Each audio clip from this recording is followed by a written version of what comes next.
ఆది శంకరాచార్యుల వారు అమ్మవారితో ఈ విధంగా అన్నట్ట.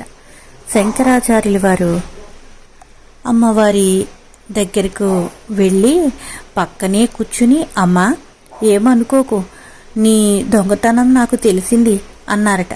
ఆవిడ నవ్వి, శంకర నేను ఏం దొంగతనం చేశాను అని అడిగిందిట. అమ్మా చెయ్యలేదు, చేశావు అని ఆయన అన్నారు. ఎక్కడ చేశావు అని ఆవిడ అడిగితే, ఎక్కడ చేశానని అడిగితే, అమ్మా శివుడు నీకు ఎంత ఇచ్చాడు శరీరంలో అని అడిగారు. ఆవిడే సగం ఇచ్చాడు అని ఆవిడ చెప్పిందట.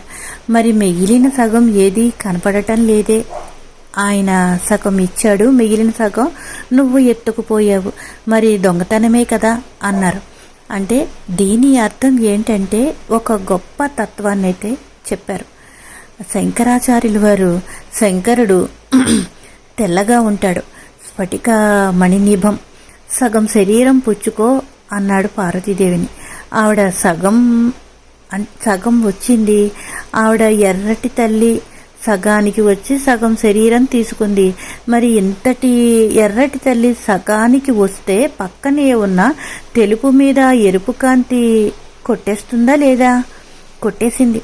ఆ కాంతి కొట్టినప్పుడు మిగిలిన తెలుపు కనపడటం మానేసింది అని చెప్పారట శంకరాచార్యుల వారు. అన్నారట, నీ ఎరుపులో తెలుపు మునిగిపోయిందమ్మా, మిగిలిన సగం కూడా అపహరించేశావు అని దొంగతనం కాదా?